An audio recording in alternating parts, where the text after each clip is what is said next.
everyone. Welcome to today's live broadcast, Winning the Competition for Clinical Sites by Reducing Site User Burden. I'm Lisa Henderson, the Editorial Director of Applied Clinical Trials, and I'll be your moderator for today's event. We are pleased to bring you this webcast presented by Applied Clinical Trials and sponsored by Exostar.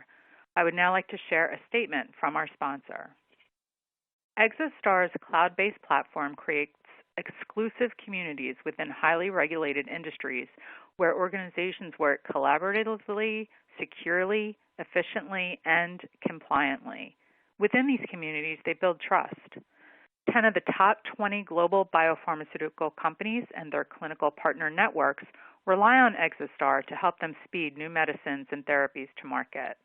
More than 135,000 aerospace and defense organizations and agencies in over 150 countries trust Exostar to strengthen security, reduce expenditures, raise productivity, and help them achieve their missions. Exostar is also a Gartner Cool vendor. For more information, you can visit them at www.exostar.com. We have some housekeeping announcements before we begin. The webcast is designed to be interactive, and we encourage you to ask questions during the event. You can submit questions by typing them in the Q&A box, which can be found on the right-hand side of your screen. You can enlarge the slide window by clicking on the small square icon in the upper right-hand corner of the slide window, or by hovering your mouse over the lower right-hand corner and dragging the window to the desired size. Your slides will advance automatically during the event. If you have any technical problems viewing or hearing this presentation, please click on the question mark help widget in the dock at the bottom of your presentation window. And now I'd like to introduce today's speakers. We are pleased to be joined today by Kenny Kong, Steve McDonald, and Rich Zorek. Kenny is Exostar's Director of Health IT and Life Sciences. Kenny is an experienced leader in the clinical implementation of technology and has consulted and advised some of the world's largest healthcare and biopharmaceutical companies in enabling on-demand access to e-clinical technologies using digital identities to securely extend trust across traditional enterprise boundaries. Steve is the Director of Business Development for the Americas at Almac Clinical Technologies and currently leads the U.S. sales team in providing custom-fit IRT solutions to today's clinical trial sponsors. And Rich is the Director of New Products and Services at Almac Clinical Technologies and currently leads the development teams who are responsible for enhancing and maintaining Almac's industry-leading IRT, IXRS-3. So thank you for joining us today, gentlemen. It's a pleasure to be here today. I know that everybody is in super pandemic mode, and, obviously a lot of stuff to cover today. So with that, I want to first and foremost thank Rich and Steve for joining us today. We're going to spend a lot of time talking about reducing site burden. I've asked the two of them to join me to provide some expertise around some of the trends that are going on right now, as well as what Almac has been up to these days in the mission to reduce that site user burden, right, Rich?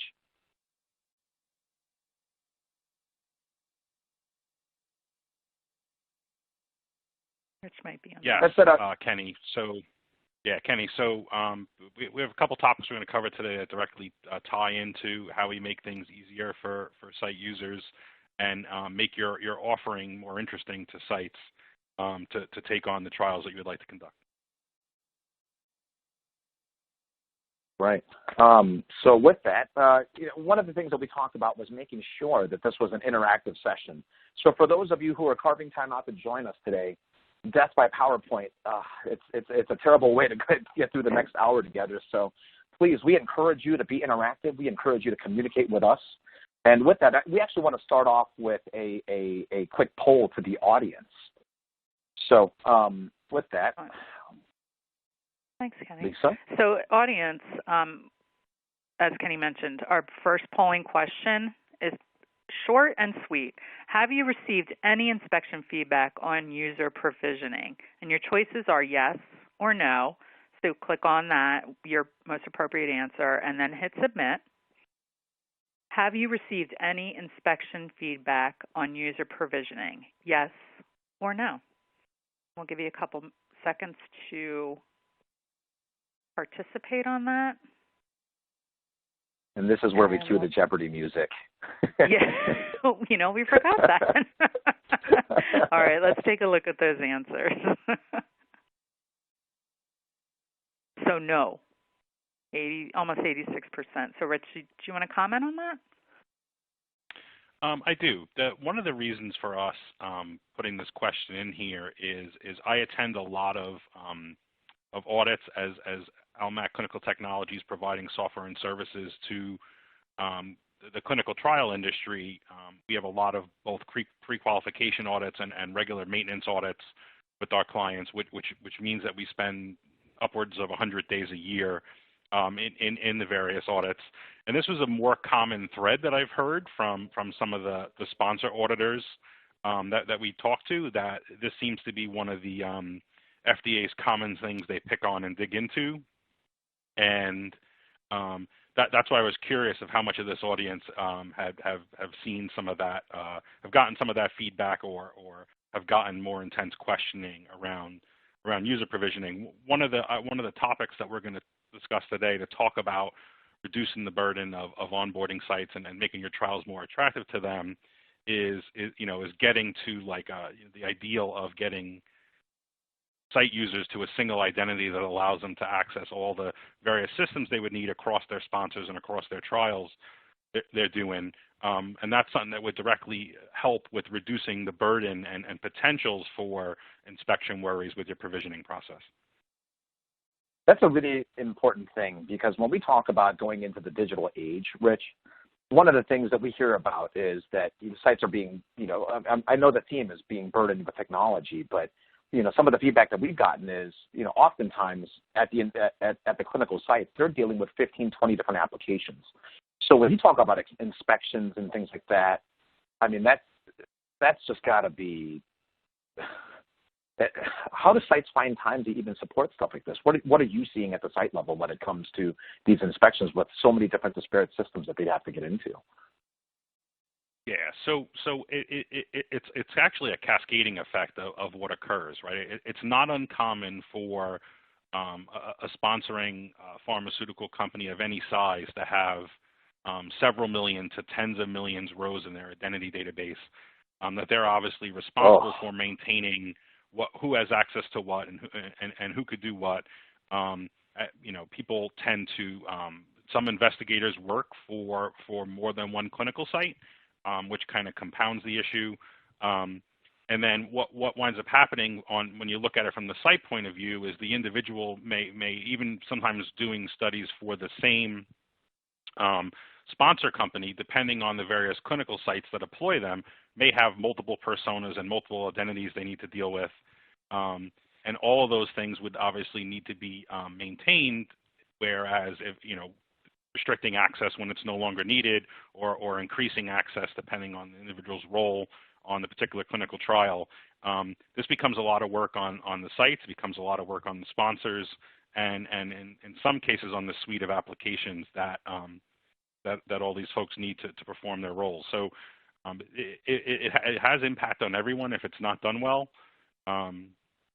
And in my opinion, for one of the reasons to have this done well is you need to get to organizational list IDs, which I'm sure that we'll talk about later on in this presentation.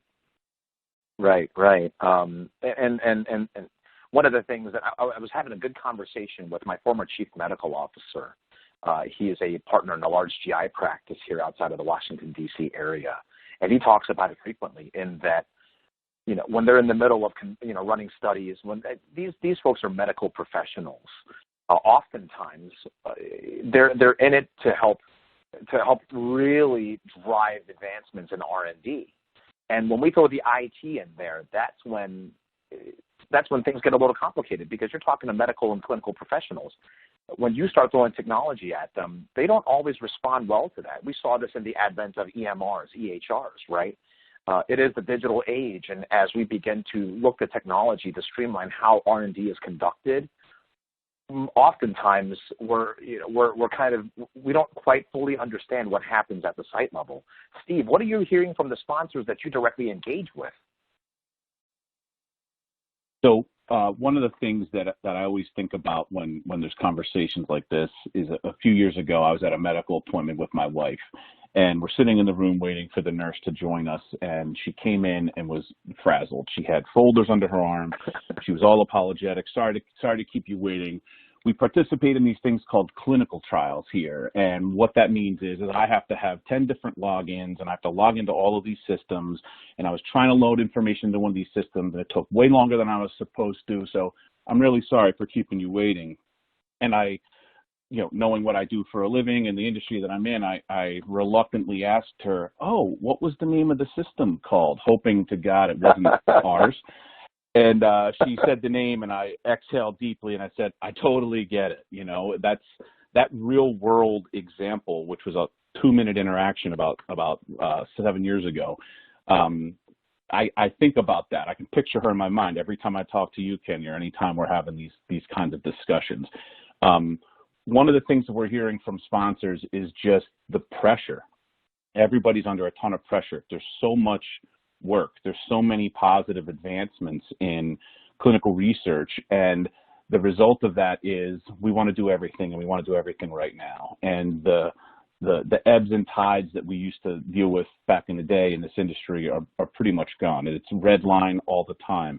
And your point about, clinical folks not necessarily being technical wizards is applicable, because a lot of our support that we provide, we have a support desk that is available to users of our system when they have issues. A lot of the support requests that we're getting are not about the clinical aspects of their trial or the work they're doing. It's technical support. It's remembering the order in which they're supposed to do things. We try to design our UIs in such a way that they're extremely intuitive. Even with that, there's questions sometimes. So to answer your original question, the pressure is mounting, and it's not getting any easier. And I think it's on us on the vendor side of the fence to just enable their success and really try to make things more efficient across the board. And that's a big reason why we're excited about working with Exostar, because that's a tangible way to offer some of that efficiency and just take one little sliver of the chaos away from the clinical site users. Chaos is right, and oftentimes I hear from sponsors that, hey, look, we understand that there's so many different partners that we have out there, and for these investigative sites, they get to pick and choose who they run studies for.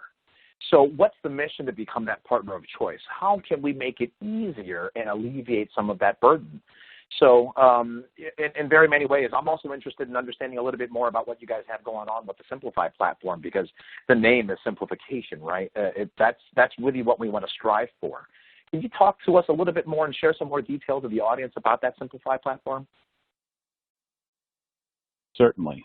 So I'm on to the next slide. So Simplify is a new offering that we rolled out earlier this calendar year.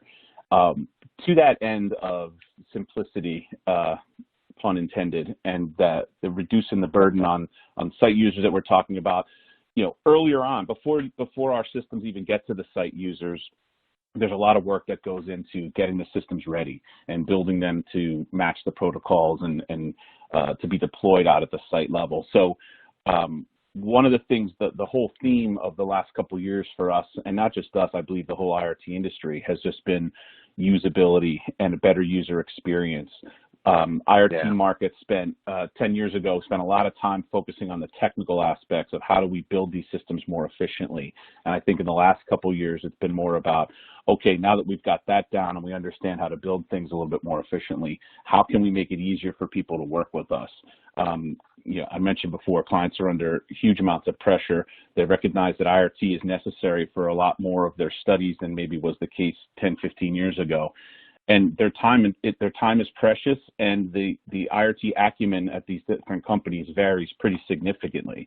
So we're taking a holistic look at how can we reduce the burden of working with us in all aspects. So you touched on some of the site pieces before, but in that build phase, how can we help clients be a little bit more efficient and require less of their input and less of their time?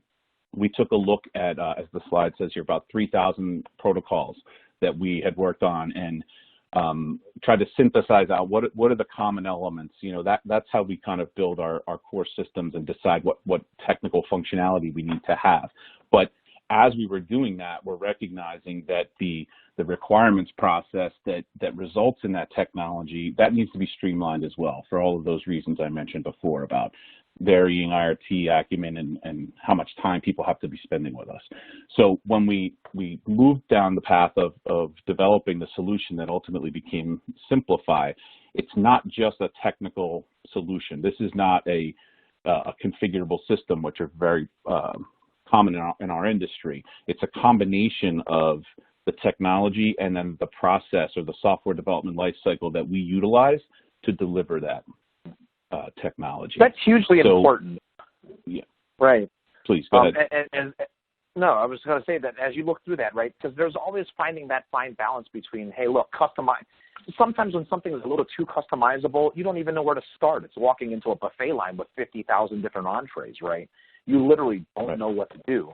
But then on the other hand, making sure that you spend the due diligence up front is really going to help, nip some of the issues that can potentially come in on the back end, right?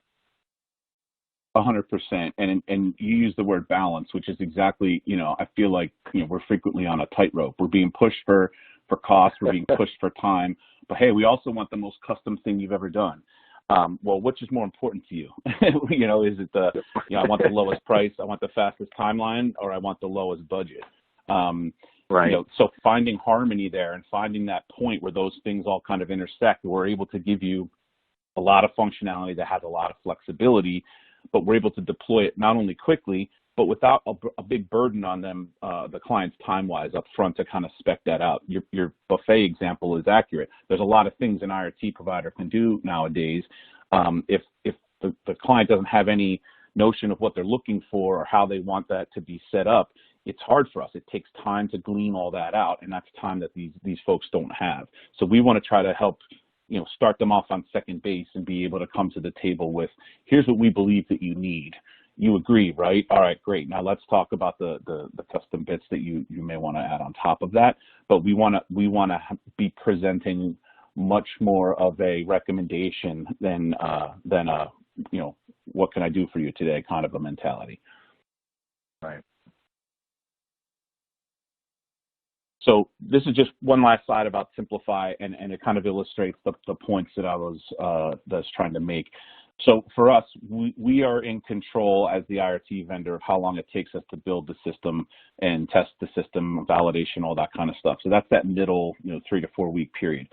The big variable, and I've seen some studies really drag on in that requirements phase, is that first piece. That first, we use a 5-day window here. Now that 5 days assumes a couple of things. It assumes that we've prepped the customer to have the information readily available that they need to have in order for us to be successful and to do that in a 5-day window. And it requires us to have a process that allows us to synthesize those needs very quickly into the requirements format that our developers need to build the technology and test it effectively. So for us, the Simplify model was really aimed at not just how fast can we stand up the technology, but in conjunction with that, how quickly can we guide the clients through that requirements piece. So that 5-day window, I've seen that drag on for 6 months while clinical teams argue with each other about how things were supposed to be. That it, given the things that we said earlier about how busy people are and how much time they don't have to be spending on these things, that really drags out, and it really makes it hard for them to achieve their goals. And we felt like it was really time for us to be more active participants in that part of the process and drive that success a little bit more. It's that question of what's customer service. Is it doing whatever the customer wants, or is it saving the customer from themselves when they want to do something that maybe doesn't make a ton of sense? So finding that balance and finding the ability to kind of glean out all the requirements that are necessary in a expeditious manner, combine that with refinements and efficiencies in the build process resulted in the Simplify model that we're presenting to customers today. Mm-hmm.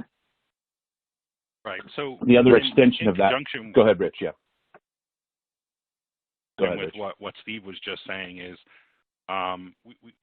we did this analysis on 3,000 protocols, and it gave that gave us some digital evidence of our ability to separate the what's really a need from a want in the study, and that helps focus on what's really going to help sites perform the roles that they need to perform, and the jobs they need to perform in these applications, and complete things in the right manner, and focused on making sure that the protocols adhered to, and patient safety comes first, stuff like that. And those consultative conversations become easier when you have evidence of, over the course of thousands of trials, we've seen that this is rarely used or not necessary, which also adds into efficiency, and also saves in things like requirements gathering and UAT,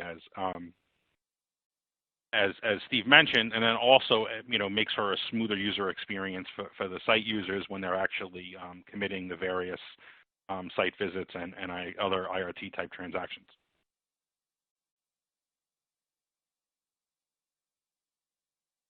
Super important there, and I can appreciate this because on both ends, oftentimes when we start looking at what it takes to get a site user access to an application, it catches people off guard, to be completely frank.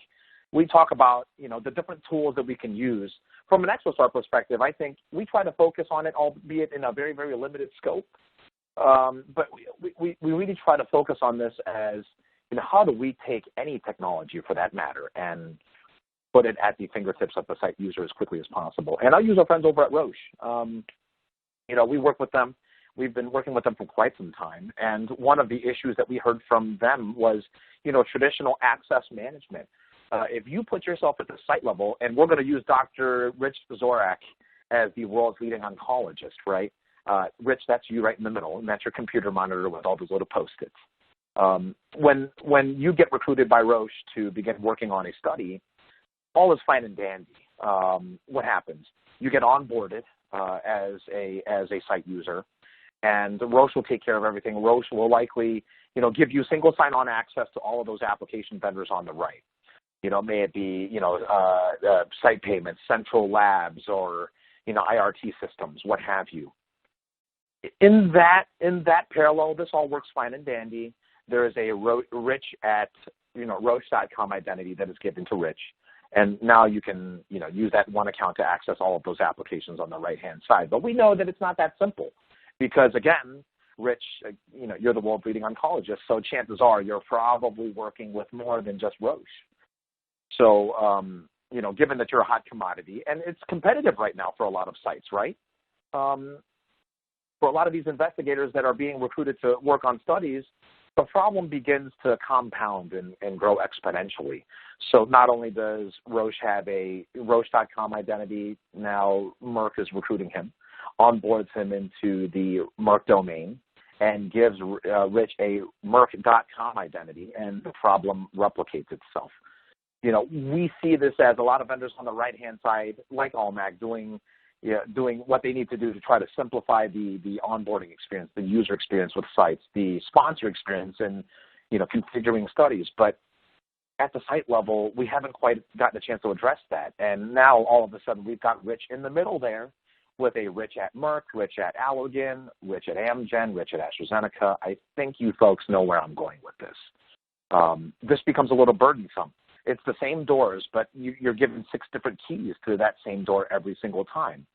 So now when you're inside of an encounter now, and you're sitting there with a subject, and you need to get access to an application, you're kind of going through that nifty keychain of yours with 50,000 different identities that you have to use to log in. I'm going to throw something out there, and folks, the audience, the participants today, password resets. How many of those are you all having to go through before you can finally log into one of these applications on the right-hand side? uh, unless you're given that Merck.com identity or that Amgen.com identity, January 1st on a standard 90-day password reset policy, what ends up happening? You can't get in. You have to you're resetting a password every 2 weeks. So while I appreciate the fact that there has been technology that has been deployed and implemented to help make an investigator's life easier, did we really just make Rich Zorak's life easier? No, because we've just overloaded him with different digital credentials. Rich Zorak is Rich Zorak. He is one person. The tough part is when we've gotten a little too smart with technology, what we forgot about is the practical adoption and implementation of that. And I think, you guys are going to laugh, I actually had to do all these arrows one by one. So all of you that are looking at the slide right now, it was tedious to do this. There was a lot of sweat and labor that went into this. But this was really to visually articulate that this is kind of an industry problem now, isn't it? I think that we've put a lot of considerations in that from a design perspective, and that's where part of what we wanted to implement was based on feedback directly from partners like Allmac. I mean, does this problem resonate with you all, Allmac team? It definitely does. I mean, Kenny, first I want to thank you because apparently in my prior life when I was a world-leading oncologist, I had hair, so I appreciate that. But I noticed that right away. Yeah. So the thing that resonates with me is to pull all these points together. So Steve talked about the red line condition that we're in. We have to get studies live right away. We have to get investigators recruited and trained and up to speed instantly. Obviously, the supply management and the manufacturing and packaging stuff gets ties into that, and all that stuff needs to be ready instantly. And there's a lot of other hands pushing that red line between clinical concerns, right? There's a lot of security and privacy concerns that also kind of that make that red line more red to all of us. To give you an example of one of the most blatant concerns that I've ever seen personally in terms of security and privacy, there was a site that was participating in a lot of clinical trials, many of them critical care trials. And they had a laminated Excel spreadsheet of their 70 or 80 user IDs and passwords for the various systems that they had in each of their treatment rooms, which as someone who has a background in information security made me almost vomit. That because if one of those got lost, or how are they being disposed and managed and so on and so forth. I mean, you were giving people the keys to the kingdom to many systems across many organizations. With that one spreadsheet, they went as far as laminating to make sure that it didn't get ruined by anything. So now, obviously, not every infraction is as bad as that, but to tie the ease of complying with the ever-changing global privacy policies and organizational information security policies, anything that you could do to make that easier, right? Also winds up reducing the burden on your user base. And, today, from our clinical technologies perspective, we're talking this in IRT, and the predominant user base of our system are site users. So anything that we could do to make that easier on them is the best, right? The key to this, though, is, we're not naive. We also know that those site users are sending information to an electronic trial master file system and an EDC system, and probably contributing some information to a clinical trial management system, amongst others, probably some kind of learning management system to make sure their training records are up to date for conducting the practices on that particular clinical trial. Right. All those things they need to use contributes to the spaghetti that Kenny drew on this slide. And it's where my view of this comes in is the way to solve this problem is the holder of these identities needs to be what I call organizationalists, right? Because yes, Merck or Allergan or Amgen or Roche, they can all solve this problem individually. And while they may be able to revel in that I have a competitive advantage over my competitive sponsors in doing that, that doesn't actually help the site, because the site is going to have that times that one Merck ID times the number of sponsors that they conduct trials with. And while Right. maybe that takes them down to the 70 or 80 IDs they have, it still gets them into maybe the dozens of range of IDs they have. Now, I mean, to be frank, like if everyone thinks for a minute of how many identities they have in their personal life, whether you use social media, whether you sign up for various other websites for your banking information, you know, getting to one identity in today's digital age is almost an unrealistic goal. But what you do need to do is you need to minimize those because you need to be accountable for those identities, or there's other organizations that need to be accountable for those identities, and they need to be appropriately managed. There's a website called I've Been Pawned that many of you may have visited at one time or another to see if your email address has been done. Sometimes when people go on there, it's very eye-opening to them how many identities they actually have, and how many of them were actually never really disabled. I think that the regulators are onto this, and that's why, to tie this back to our original poll question, why investigators are asking about what do your processes look like? What kind of evidence do you have of this? How quick is your turnaround of provisioning and deprovisioning accounts when required? How well do you document someone's role changing on a particular clinical trial? Those are all things that there's a lot more scrutiny on, in the midst of our current global environment with the social media companies and such trying to block some of the misinformation campaigns that are going on, and stuff like that. One of the best ways to fight those kind of challenges and to comply with those regulations is to have proper accountability and control of all these identities. And the best way that I know to reduce that burden is to get to less and less of those identities to have to manage. That's a big thing. One of the things that, because let's be frank, I mean, it's a different time right now. In a COVID environment, obviously we've got a lot of sponsors going after the vaccine, right? There's a lot of lives at stake, so that certainly is a big one. But Almac, I'm sure even you all are getting pressed to say, hey, look, we need to get folks access immediately. As a site to, because we need sites to do their part to get us to that vaccine. How are we approaching that right now? Do we have time to sit here and say, oh, by the way, let's just take this dump truck of technology and dump it on you, and let's try to sort some of this stuff out? What we need to streamline access. We need to get the technology out of the way, and we need to get people up and going as quickly as possible because there's lives at stake. And that's been one of the things that we've been hearing a lot about on the Exostar side. There's a heightened level of sensitivity. What can we do to onboard folks faster? When it came to enabling access and activating a lot of sites from a pure access management perspective and getting Dr. Rich Zorek access to these applications, it used to take folks months. Before we even got to a cloud-based type environment, I mean, laptops had to be provisioned. You had to use your own, we're going to give you a laptop. You use that to enter all your information. Can you imagine what that was like? And going from that to now applications being, turnkey, ready to go, you can just log right in. We're trying to do the best that we can do to work with a lot of sponsors in the name of the sites to say, hey, look, let's not spend 6 months to get these sites activated. Let's not spend 6 months to get these folks up and going. And this was pre-COVID, right? Now we're able to get folks, at least from what I hear, we're able to get folks access, within 3 days. Here's your central labs. By the way, you have this existing Exostar account. Use that to log in. Wait, what? Because in my conversations with a lot of sites, folks, they don't realize that, things have changed a little bit. They go, oh, okay, so do I just use my Merck account to log into my Merck assets now? And for my Amgen one, they still have to do that. I mean, some of these folks look like Bill Belichick in the playoffs, right?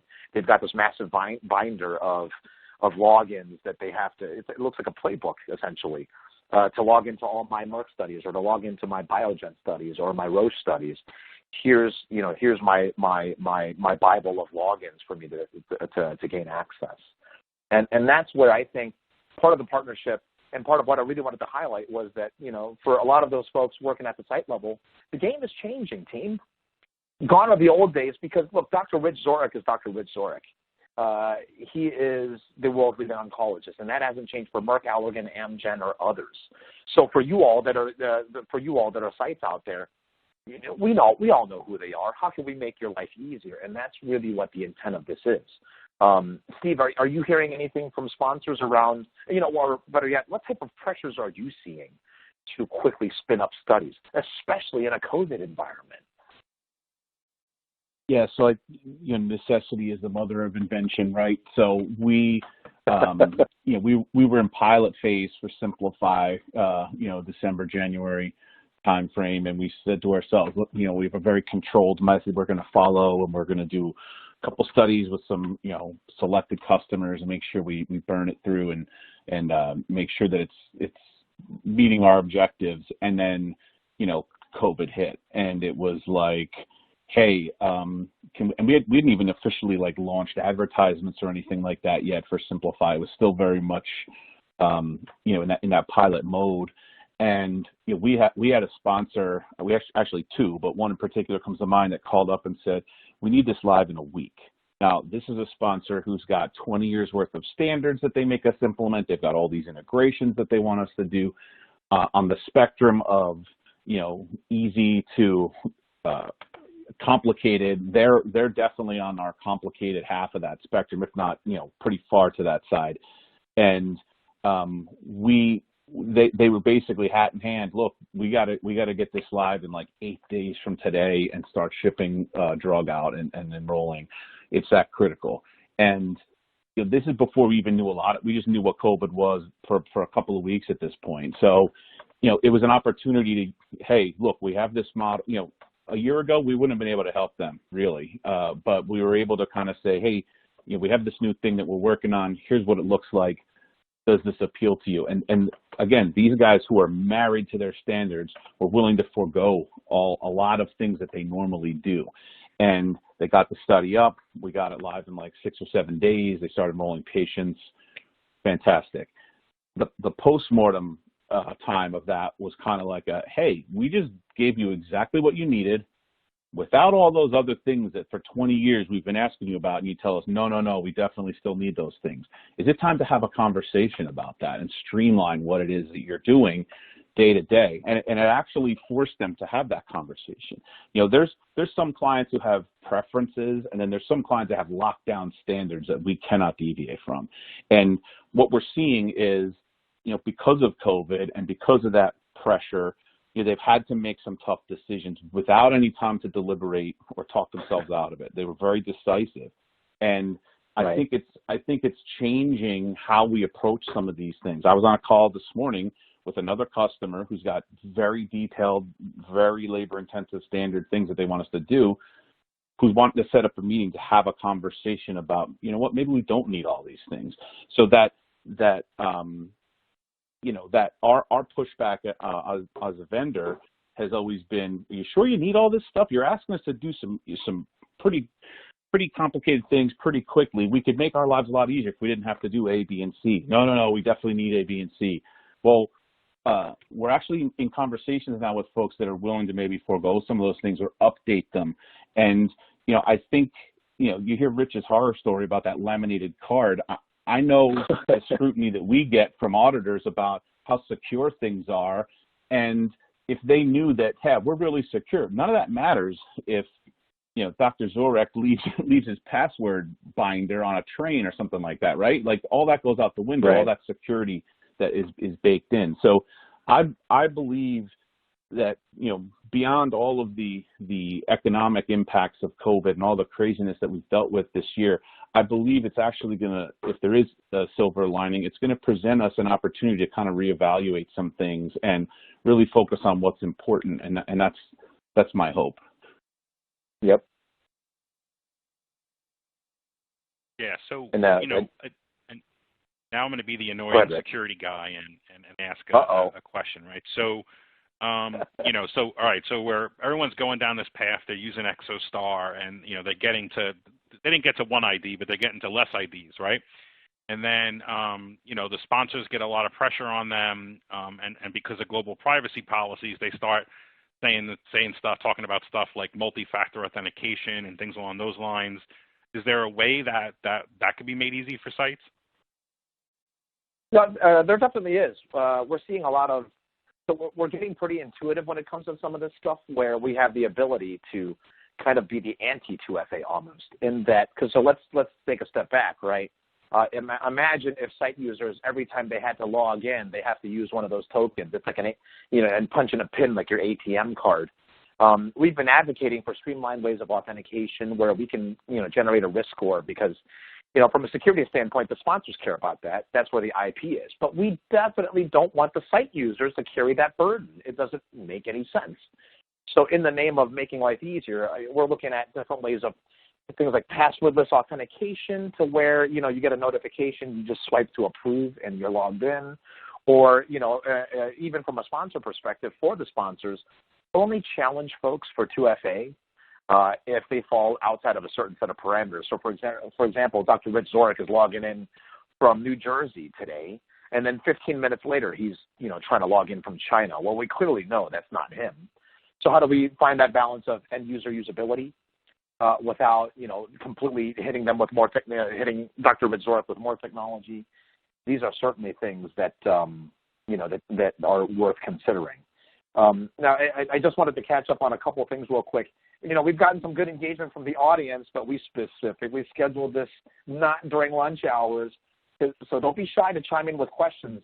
We've got some comments from a user, Tony, really around, looking at EMR records to identify patients and physicians and clinicians. So, from a recruitment standpoint, there's certainly things going on that side to try to make life easier for sites to recruit patients, for these studies that sponsors enrolling folks into. So that certainly is a big thing. And, we're also getting some comments about, how many users have more than 15 different logins. I've got a note here from Martha, and, it's a problem that clearly resonates with her, where from a site perspective, you're spending more time, administering IT. That's not your sole purpose in life. None of that stuff should be relevant right now in managing different identities, having to, to sort out, hey, look, is this subject for a Roche study? Okay, somebody go find me the Roche laminated spreadsheet with all my usernames and passwords, only to find out that password has expired, because we've got to find a way to protect that account, right, to enforce a password policy. So folks out there, don't be afraid to chime in. Share your thoughts with us. Like I said, death by PowerPoint is a terrible way to go. But anyways, as we, kind of refocus things back a little bit, moving forward, part of the Exostar piece was to try to simplify the spider webs that we saw in that last one. As much of a pain as it was for me to draw all those lines, we tried to implement a platform for site users where, instead of those site users being replicated across all the sponsors on the left-hand side, we really took a hub-and-spoke approach to this to say, look, as opposed to there being a Rich at Amgen, Rich at AstraZeneca, Rich at Merck.com, we can give, as opposed to going that route, let's just give everybody one identity. That one identity to a sponsor was, really set up to create a level of harmony, right, where we know who Rich is. It's an invitation-only service. Let's get some of these folks together here and give him one identity, such that the Amgens, the AstraZenecas, and Mercks of the world can trust that identity, right? Especially right now where, giving access, we're starting to dive into virtual trials, right, Rich? Yeah, I mean, so, as the world continues to digitize, a lot of clinical companies that conduct clinical trials are looking for ways to quote unquote virtualize some of their clinical trials, right? From from the pseudo virtual ones where the investigator hires a bunch of local doctors to recruit patients that are known to be able to be screened into the trial, and then would use telehealth to communicate with those subjects. So it's essential. The idea is still having the central idea of a central investigator, but having them have many other physicians be able to recruit patients for them, and then using telehealth for the investigator to do that, right? All the way through the continuum of actually mining electronic medical or health records to find patients that are a good fit to do that, and then using, in some cases, using either telehealth or having like home service nursing come in to give kits and things along those lines. There's a whole spectrum of stuff being explored of how to leverage some of the digital data that's available and have that, hasten the speed that important treatments can be brought to market. So, when you start talking about who has access to what and what level of anonymization needs to be put on the data, some of the power that would come with these identities and the roles attached to them would become greater. So anything that we can do to make that more secure, to simplify the management of that, would put people at ease at opening up some of these vectors to allow them to use the digital data that's available to better target their trial, to speed recruitment, and then ultimately set investigators up for people that are that have intent to continue in the trial, through the to its end. Right. And as we look into this, there's so many unknowns. And what's scary is that, as we embrace the COVID era, we'll call it, hopefully it comes to an end soon, right? But as we embrace having to find agility, having to move quickly, having to enable access quickly, as we go forward in terms of research, I think the big thing that stands out to me is how do we try to really streamline that engagement with a lot of these investigative sites, right? So as we look at giving a single identity and all that good stuff, I think one of the points that we talked about earlier was around, no different than when it came to identities. I mean, let's go back and take a look at this for a second, right? Merck has a need to secure things. Allergan has a need to secure things. Amgen, all of these folks have a need to enable security. And 2FA has been, a big topic. And in fact, I think we're going to start to see that growing precedence. Can you imagine if they all had their own two-factor authentication requirements? What does that mean for Dr. Rich Sorek here? Not only do you have a Merck, Rich at Merck.com, Rich at Amgen, Rich at AstraZeneca, Rich at everything.com. What if you're giving one of those little keychain dongles, one of those little tokens, for each one of these for two-factor authentication? Two-factor authentication just became six-factor authentication, right? Or 16-factor authentication. We want to be careful how we adopt and implement technology, and these are the things that we definitely want to be cautious of. Because when we all have great ideas, when we start to make some of these decisions in the vacuum and not as an industry, we put ourselves and we put our sites at stake right now. What we thought of was a good idea going in could potentially just be disastrous. And I really want to focus this back because a lot of sites, I get feedback all the time. Oh my gosh, I mean, the different multiple identities, the poor user experience, and we have so many people trying to solve things on their own. There isn't exactly an industry approach, and that I really wanted to highlight that because one of the things that we try to focus on is, we want to preserve and enable technology. We want to help folks implement it, but implement it with the site user in mind. What started off as picking the right color wallpaper or the right type of curtains, right? How do we dress up the UI to make things more user intuitive? Almac, we've been talking for a long time. We know you guys have a heavy focus on that. But looking back at how we try to focus on that from a community standpoint, from a collaborative standpoint, it becomes really, really difficult. The token example was a great one. Rather than sitting here trying to burden people with additional identities and 16-factor authentication, we tried to just say, look, let's issue one identity that can be used for your EDC, for your IRT system, for your site payments, for your doc exchange, for your central labs.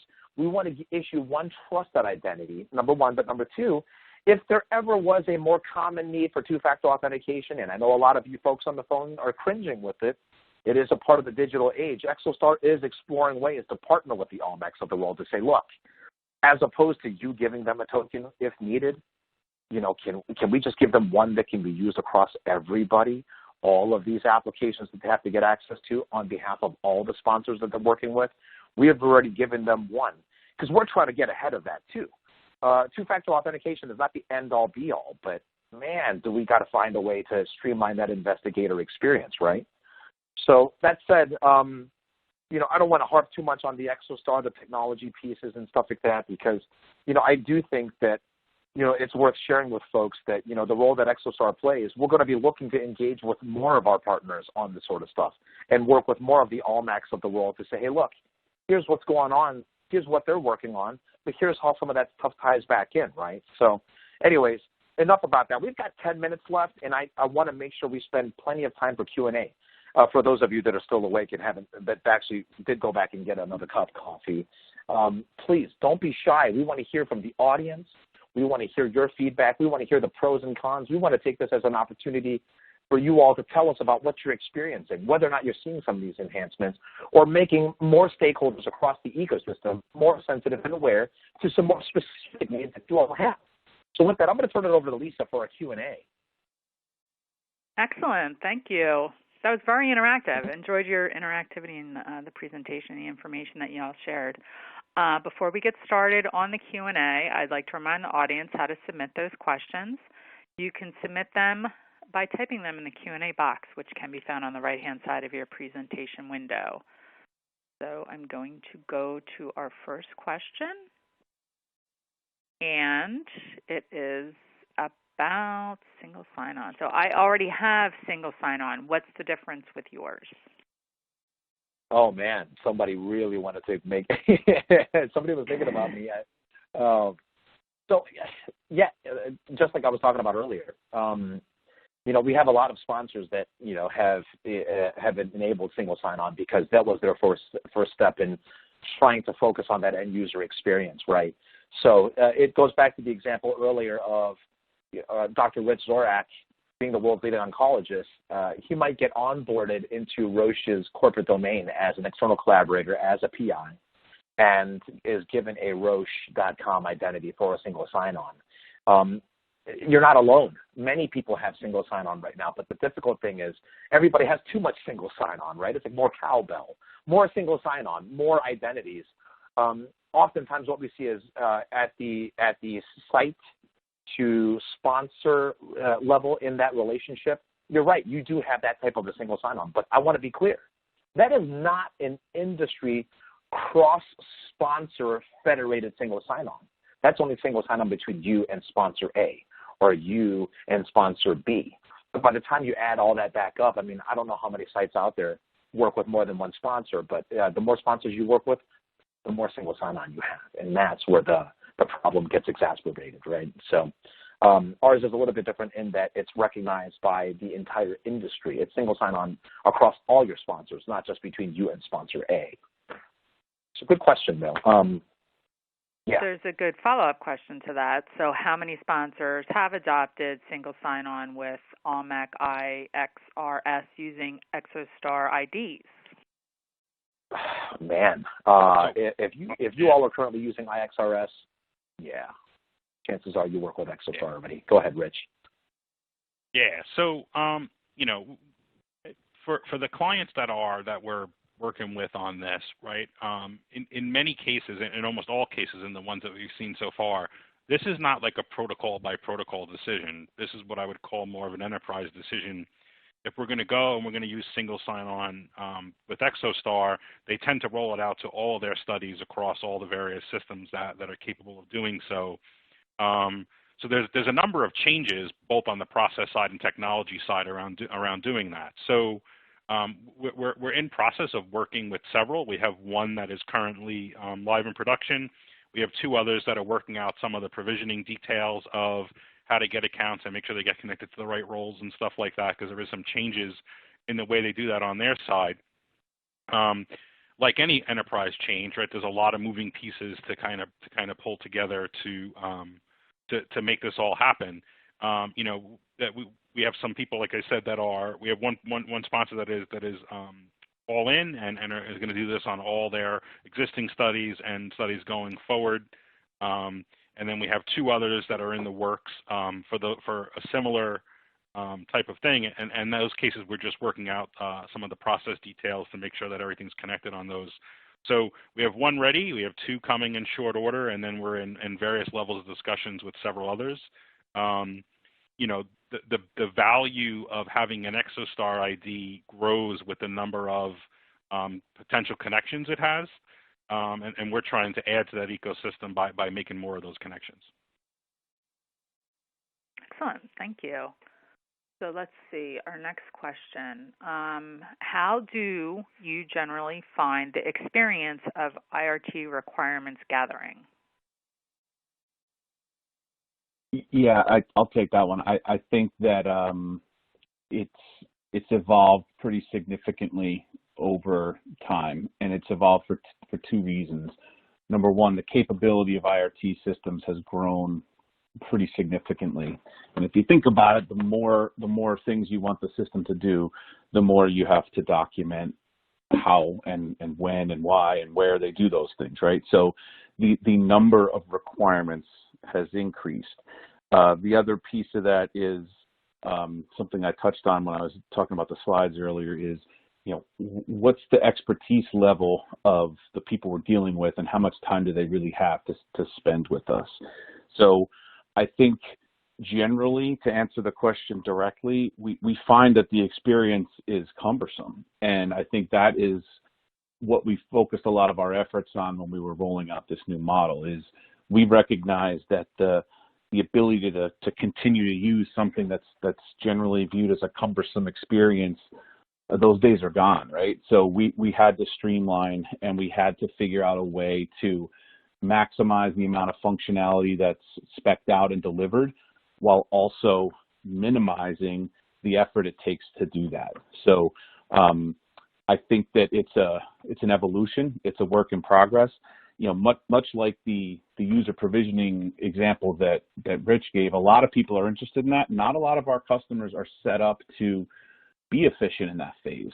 We can offer a very efficient model. Our comrades in IRT in the market can offer a very efficient model, but if the client's not set up properly to do that and have information available and have decisions made prior to engaging us, it makes it hard. So the other piece that we try to focus on is, once the clock is ticking on a study build timeline, everybody, it's full steam ahead. So preparing folks to be ready to just operate in that model is something that's equally important. That's something that we've worked on quite a bit as well, because as I mentioned, it's a cumbersome process. So I feel like it's on us to help not only make it less cumbersome, but also prepare folks to do it in a more streamlined way.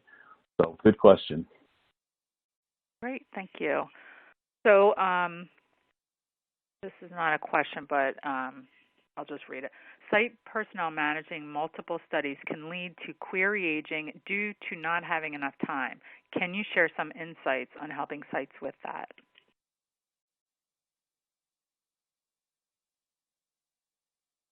So I'm going to assume that the question is about, there's a query in a system, and there's a time frame around when that query needs to be addressed or answered. And, besides the effort it takes to answer and address that query, if you're wasting time on, managing your credentials and getting passwords reset and all that stuff, it adds to that time. If that's what the question is aimed at, I 100% agree with that. I think that, we've talked a lot on this call about how busy people are and how much time they don't have and how many activities they have to do in all that time they don't have. And, this goes to relieving some of that burden. If you're, supposed to answer queries for X number of hours per day in your shift, and you have to spend the first half of that on a technical support call, that doesn't help anybody. It doesn't help enable you to be successful.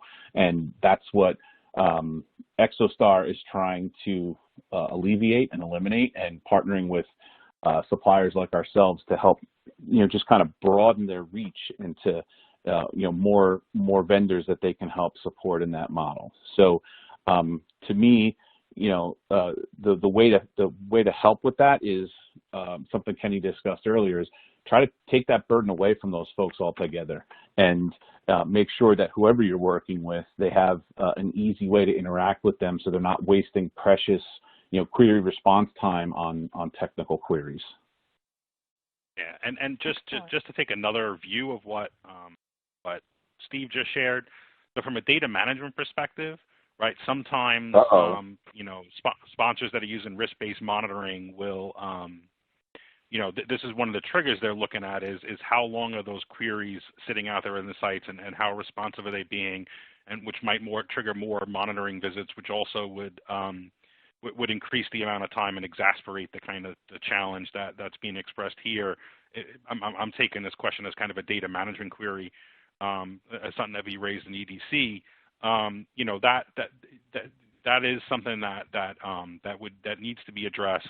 I think the answer to that is getting more effective at integration and sharing data more effectively between systems, and managing the whole data life cycle between those systems, not just the initial insertion of data, is a way to help to use technology to help solve that problem. It's a little out of scope of what we're talking about today, but that's my opinion on a way to help minimize some of that impact that sites are seeing around query aging. Excellent. Well, we've reached the end of the webcast. I did want to share a comment from one of the viewers, attendees. I agree the sponsors need to be cognizant about the burdens and tasks placed on the sites that have multiple protocols to manage. So I wanted to put that to you gentlemen. Yeah. But unfortunately, we are out of time. I'd like to thank the audience for attending and your participation in today's event. I would also like to thank our sponsor, Exostar, for making today's educational webcast possible. For any of the questions that were unanswered, the Exostar team will get back to you with those questions around their areas of expertise. You will receive an email alerting you when this webcast will be available for replay, and we invite you to forward that announcement to your colleagues who may have missed today's live event. So thanks again, everyone, for joining, and we will see you next time. Take care. Thanks, everyone. Thank you.